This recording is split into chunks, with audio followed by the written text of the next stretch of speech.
Welcome back to our channel. Welcome. I am Lisa. And I'm Eric. Do you want to improve your English easily?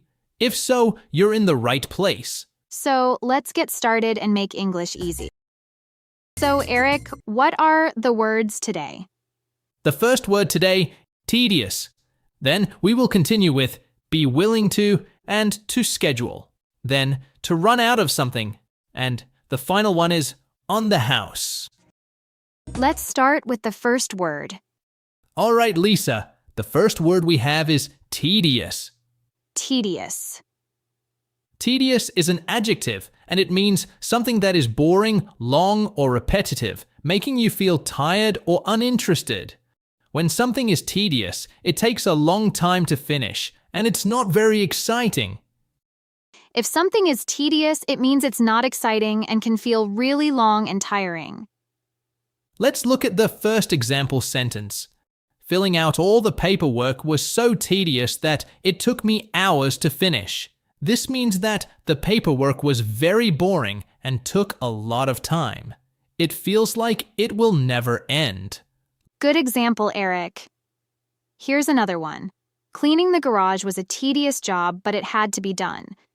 It means that cleaning the garage was boring and took a lot of effort, but it was something that we needed to do. Now, let's move on to a short dialogue to show how tedious can be used in a conversation. I really don't enjoy cleaning the house. It's so tedious. I know what you mean. Washing the dishes is the most tedious part for me. Yeah, it takes forever and feels like it never ends. That was a great example of how tedious can be used to describe a boring task. Eric, do you have any experiences where you found something tedious? Oh yes, I remember helping my friend paint his entire house. It was so tedious because it took days and we had to do the same thing over and over again. That sounds exhausting, Eric. I also remember a time when I had to organize all my files at work. It was really tedious, but I felt good when I finished it. So, Eric, do you think tedious is a common word in English? It's not something you hear every day, but it's a useful word when you want to describe something that's really boring or takes too long. You'll often hear it when people complain about tasks that they don't enjoy. And tedious is mostly used in both casual and formal conversations when you want to show that something is not enjoyable but still has to be done. Exactly, Lisa. Okay, have we finished explaining tedious? Yes, Eric. I hope our followers found the word tedious helpful. Let's move on to the next word. All right, Lisa. The next word is be willing to. Be willing to. Be willing to is an adjective that means that you're ready or happy to do something. If you are willing to do something, it means you agree to do it and you don't mind doing it. Exactly, Eric. If you are willing to do something, it means you're not being forced. You choose to do it, and you're okay with it. Now, let's give some examples to explain it better. Yes. Let me give the first example. Go ahead, Lisa. Here's the first one. She was willing to work late to finish the project. It means that she agreed to stay late and work because she wanted to help complete the project. Good example, Lisa. Here's another one. I'm willing to help you move into your new apartment this weekend. It means that I am ready to help you move, and I don't mind doing it, even if it takes some effort. Now, let's talk about a quick grammar tip. Be willing to is always followed by a verb, like willing to help, willing to try, or willing to stay. It shows what action you are ready to take. Absolutely, Eric. It's also important to note that be willing to is often used when someone is showing kindness or being helpful, even if it requires some extra effort. Now, let's move on to a short dialogue to show how to be willing to can be used in conversation. I heard you're looking for someone to help organize the event. Do you have anyone in mind? Not yet. Are you willing to help out? Sure. I'd be happy to help. I'm willing to do whatever you need. It was a good example, Eric. Yes, Lisa, it was useful. Eric, do you have any experiences where you were willing to do something for someone?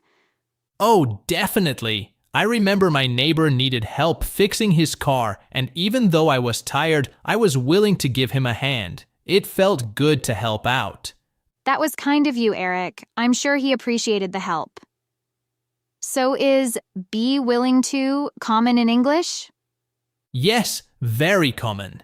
You'll hear it a lot in both work and everyday situations when people agree to do something or are happy to help. It's a polite way to say, I'm okay with this.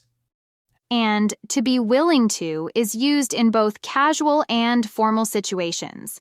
It's a great phrase to show that you're open to helping or taking action when needed. Yes, that's right, Lisa. Okay, well, I think we've covered the word. Let's move on to our next phrase. All right, Lisa. The next word is to schedule. To schedule. To schedule is a verb, and it means to plan or arrange something to happen at a certain time. If you schedule something, it means you're setting a time for it, like a meeting, a doctor's appointment, or even a study session. Exactly. Let me give an example sentence. We need to schedule a meeting to discuss the new project. This means that we need to set a specific time for the meeting so that everyone knows when it will happen. Great example, Eric. Here's another one. She scheduled an appointment with her dentist for next week. It means that she planned a time to see her dentist, and now it's set for a specific day. Now, let's talk about a quick grammar tip. To schedule is often followed by the event or activity you are planning. For example, schedule a meeting, schedule an appointment, or schedule a call. It helps make what is being planned clear. Now, let's move on to a short dialogue to show how to schedule can be used in conversation. Hey, Jack. When are we going to meet up to work on the project? I was thinking we could schedule it for Friday afternoon. Does that work for you? That sounds perfect. Let's schedule it for 2 p.m. That was a great example of how to schedule can be used to make plans. Eric, do you have any personal experiences where you had to schedule something important? Oh, yes. I remember when we scheduled a big family gathering. It took a while to find a time that was available for everyone, but once we scheduled it, it was much easier to plan the rest. That's a perfect example, Eric. I also remember scheduling my study time before exams. It helped me stay organized and made sure I had enough time to review everything. Absolutely. So, listeners, remember, to schedule means to plan something at a specific time. It's useful for keeping everything organized and making sure things happen on time. And to schedule is used in both casual and formal conversations. It's a helpful verb to use whenever you're planning an event, appointment, or anything else that needs to be organized. Well said, Lisa. Well, I think we've explained to schedule pretty well. Let's move on to our next word. The next word is run out of something. Run out of something. Run out of something is a phrasal verb, and it means to use all of something so that there is none left. It's used when you no longer have any more of a certain item, like food, money, or time. Exactly, Eric. If you run out of something, it means you've used it all up and now it's gone. It could be anything, like running out of gas in your car or running out of ideas during a discussion. Now, let's move on to some examples to make it clearer. Here's one. We ran out of milk, so we need to go to the store. It means that we used all the milk we had, and now there's none left, so we have to buy more. Great example. Here's another one. He ran out of time before he could finish the exam. It means that he didn't have enough time to complete the exam because all of his available time was used up. Now, let's talk about a quick grammar tip. Run out of is always followed by the thing that you no longer have. For example, run out of fuel, run out of patience, or run out of money. It helps make it clear what exactly is gone. Now, let's move on to a short dialogue. Oh no, we've run out of plates. What should we do? Don't worry, I'll go to the store and buy more. Anything else we're low on? We're also running out of drinks. Can you grab some? Sure, I'll get both. That was a good example of how run out of can be used to talk about needing more of something. Eric, can you think of a time when you ran out of something really important? Yes, I remember once I ran out of gas while driving. It was really stressful because I had to wait for help on the side of the road. That sounds tough, Eric. Yes, it was. What about you, Lisa? I also remember running out of battery on my phone during an important call. It was so frustrating. Yeah, I can imagine, Lisa. So, listeners, run out of is very common. You'll hear it a lot in everyday conversations, especially when talking about things like food, time, or supplies. It's a useful phrase when you want to say that something is completely used up. And it's a helpful way to express when you need more of something, or when something is finished. Okay, well, I think we've reached the last word. What is the last word of today, Eric? All right, Lisa. The last word today is on the house. On the house. On the house is an idiom, and it means that something is free. Usually, it's used in restaurants or cafes when the owner or staff gives you something without charging you for it. Exactly. If something is on the house, it means you don't have to pay for it, like a free drink or dessert given to a customer, to make them feel special or appreciated. Now, let's move on to some examples to make it clearer. Sure, Eric. Go ahead with the first example. Here's one. The manager said that dessert was on the house because we had to wait so long for our food. It means that the manager didn't charge for the dessert as a way of apologizing for the long wait. Great example, Eric. Here's another one. After we finished our meal, the waiter brought us some tea on the house. It means that the tea was given to us for free as a nice gesture from the restaurant. Now, let's talk a little about the house. It's a great way to make customers feel valued. For example, sometimes restaurants will give a small dish or drink on the house to thank their regular customers.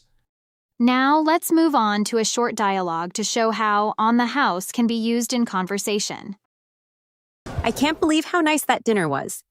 And did you see that they gave us dessert on the house? Yeah, and did you notice they also gave us coffee on the house at the end? It made the whole experience even better. Totally. I love it when places do something extra like that. It really makes you want to come back. That was a great example of how on the house can be used to describe a kind gesture. So, Eric, do you think on the house is a common phrase in English?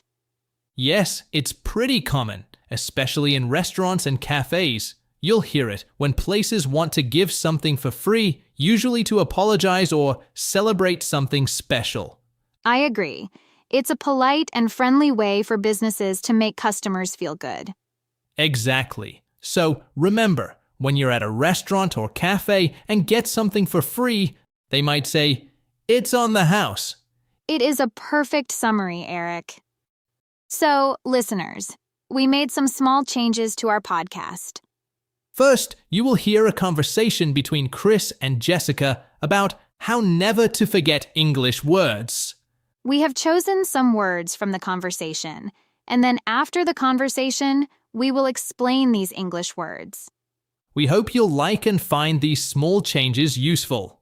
Okay, let's listen to Chris and Jessica. Hi everyone, I'm Chris. Hi everyone, I am Jessica. Today we're going to talk about a topic that many English learners struggle with, how never to forget English words. That's right, remembering new vocabulary can be tough. But we've got some tips to make it easier. So, Chris, have you ever forgotten a word you just learned? Oh, absolutely. It used to happen all the time. I'd learn a new word and then poof, gone the next day. Same here. But over time, I found some techniques that really helped me remember new words. Me too. Let's share some of those strategies with our listeners. Great idea. One method I love is using the new word in a sentence right away. It helps me understand how it's used. That's a good one. Context is so important. When you use a word in a sentence, it sticks better in your mind. Exactly. And if you can relate the sentence to your own life, that's even better. For example, if you learn the word delightful, you might say, I had a delightful meal last night. Perfect. Another tip is to associate the word with an image or a story. Yes. Our brains remember pictures more easily than words. So, visualizing the meaning can really help. Like imagining a gigantic elephant to remember the word gigantic. That's a great example. I also like to use flashcards. They're simple but effective. Do you make them yourself? Sometimes, but there are also apps that let you create digital flashcards, which you can review on your phone. That's convenient. Speaking of apps, some use spaced repetition, which is a powerful tool for memorization. Repetition means reviewing information for longer periods of time. This method helps you to remember information in the long term. Exactly. It's like practicing just before you're about to forget. Another method is to teach the new word to someone else. Oh, I love that one. Explaining it to another person forces you to understand it better. And it makes the word more memorable. Plus, you might help someone else learn it too. True. Have you tried labeling objects around your house with sticky notes? Yes, it's a fun way to immerse yourself in English. Every time you see the item, you read the word, reinforcing it throughout the day. Exactly. Another tip is to read extensively in English. Definitely. Reading exposes you to new words in context, which helps you remember them. And if you come across a new word, try to guess its meaning from the context before looking it up. That's a good practice. It engages your brain more actively. How about starting a word diary? Oh yes, writing down new words, their meanings, and example sentences can be very helpful. Plus, reviewing your vocabulary diary regularly reinforces what you've learned. Speaking of reinforcement, don't forget to use the new words in conversations. Absolutely. The more you use a word, the less likely you are to forget it. If you don't have someone to speak with, you can even talk to yourself or record yourself speaking. That's a great idea. It might feel odd at first, but it really helps. Another idea is to group words that are related. Like learning all the words for furniture at once. Chair, table, sofa, and so on. Yes, grouping words thematically can make them easier to remember. Also, don't underestimate the power of repetition. Right. Reviewing words multiple times over several days is key. Yes. Creating a funny or unusual association can make a word stick. For example, to remember bizarre, you might think of a bizarre bazaar. That's clever. It makes the word more memorable. Lastly, try to stay curious and enjoy the learning process. A positive attitude makes a big difference. Learning new words is like unlocking new ways to express yourself. Well said, Chris. Thanks, Jessica. So, to recap, use new words in sentences, associate them with images, use flashcards and spaced repetition, and teach them to others. And label objects, read extensively, keep a vocabulary diary, practice speaking, group related words, use repetition, and stay positive. That's a great summary. Remember, everyone learns differently, so find the methods that work best for you. And don't be afraid to mix and match these strategies. Exactly. The goal is to make learning enjoyable and effective. Keep practicing and stay curious. Jessica and Chris together. Until next time, bye.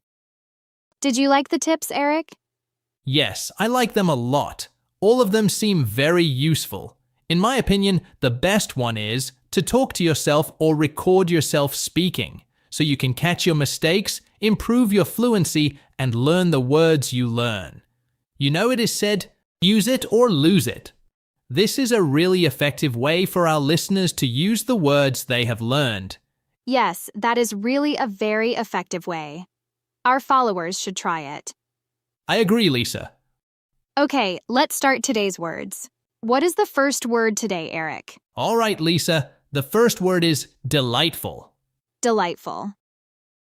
In our very first podcast, Chris and Jessica talked about ways to remember new words in English, and one of the examples they used was the word delightful. As Chris said, if you learn the word delightful, you might say, I had a delightful meal last night. Today, Lisa and I are going to talk more about this great word. Delightful is an adjective, and it means something that is very nice or enjoyable. When something is delightful, it makes you happy. Right, Eric. Delightful is perfect for describing little moments that make life special. For example, if you say, I had a delightful afternoon at the park, it means you really enjoyed your time at the park. Exactly. You can also use delightful to describe people. For example, she has a delightful smile. It means her smile makes people happy. You can use delightful for many things: experiences, people, places, or even food. Imagine saying, this cake is delightful. It means it tastes really good and makes you happy. Yes, it's a great word to add positivity. If something makes you smile, delightful is a good choice. That's right, Lisa. You can use it for anything that makes you feel good. And remember, the more we use words like delightful, the more positivity we can spread. Absolutely, Lisa. That was a great word to start with, but we have even more exciting words to share. Yes, let's dive right into our next word. I think our listeners are going to find this one just as interesting. Okay, Lisa. The second word is gigantic. Gigantic. Gigantic is an adjective, and it means something extremely large or huge. Remember, in the first podcast, Chris said, like imagining a gigantic elephant, to remember the word gigantic. That's right, Eric. Gigantic is perfect for describing things that are much, much bigger than usual. For example, you could say, they constructed a gigantic concert hall downtown. This means the concert hall was much larger than a typical one you would see. Another example might be, the tree in our backyard is gigantic. This tells us that the tree is extremely large compared to the others around it. You can also use gigantic in a more figurative sense. For example, they built a gigantic statue for the city center. It means the statue was extremely large and noticeable compared to other statues around it. Eric, but how common is gigantic in everyday conversation? Well, it's fairly common, especially when people want to emphasize something that is exceptionally large, but it might not be as frequently used as simpler words like big or huge. So, listeners, next time you see something really big, whether it's a building, a tree, or an animal, you can describe it as gigantic. It's an effective way to add emphasis to your description. Okay, well, I think we have explained gigantic pretty enough. Let's move on to the next word. The next word is to reinforce. To reinforce. To reinforce means to make something stronger or more effective. That's right, Eric. We often use reinforce when talking about strengthening an idea, a habit, or even a physical structure. For example, you could say, the teacher repeated the lesson to reinforce the students' understanding. This means the teacher wanted to make sure the students remembered the lesson well by going over it again. Another example could be, the bridge was reinforced to make it safer. In this case, it means that the bridge has been physically made stronger to carry more weight. You can also use it in a more abstract way. For instance, praising children can reinforce good behavior. This means that by giving positive feedback, you are encouraging and making the behavior stronger.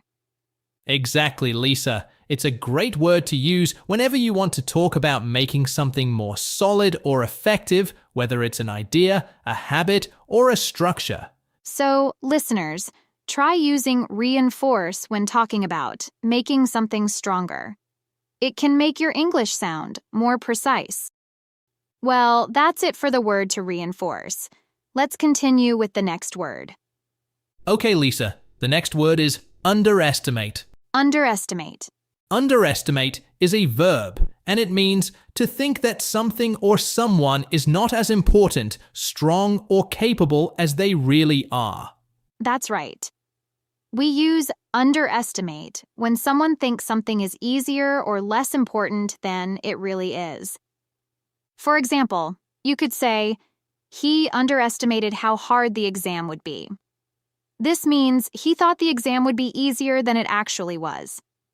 Another example could be, don't underestimate her abilities. She's very talented. People may not realize how skilled she is, but she has strong abilities. You can also use it in a more general way, like, they underestimated the amount of time required to complete the project. It means they thought it would take less time than it actually did. Exactly, Lisa. This word describes situations where someone does not fully understand something, like a challenge, a skill, or how much time they have. So, listeners, remember, try not to underestimate anything, whether it's a task, a person, or a challenge. It's always better to be prepared. Well said, Eric. Okay, now we've reached the final word of today's podcast. What is the final word, Eric? Okay, Lisa, you and I are going to discuss a really useful phrase as the final word of today. Stick in someone's mind. Stick in someone's mind. Stick in someone's mind is an idiom. It means something is so memorable that it stays in your mind for a long time. Exactly. For example, you could say, the teacher's explanation really stuck in my mind. This means that what the teacher said was very clear and interesting, so you don't forget it easily. On the other hand, sometimes, no matter how much I study, the information just doesn't stick in my mind. This shows how difficult it can be to keep something in mind. Another example might be, that movie scene really stuck in my mind. It means that the scene was so powerful or emotional that I couldn't stop thinking about it afterward. This idiom can also be used for things that are either good or bad. It could be a wonderful memory, like a fun day out with friends that sticks in your mind. Or it could be something that made you feel uneasy, like an awkward moment that you just can't forget. That's a great point, Lisa. This phrase helps us talk about those special things that leave a lasting impression. Whether it's a great piece of advice, an emotional moment, or even a catchy song that you can't get out of your head, it all just sticks. Absolutely, Eric. We can all think of something that is stuck in our minds, whether it's a happy memory or something, that taught us an important lesson. Okay, well, I think we've reached the end of today's podcast. Thanks for listening. Keep studying your English And stay tuned. Bye for now.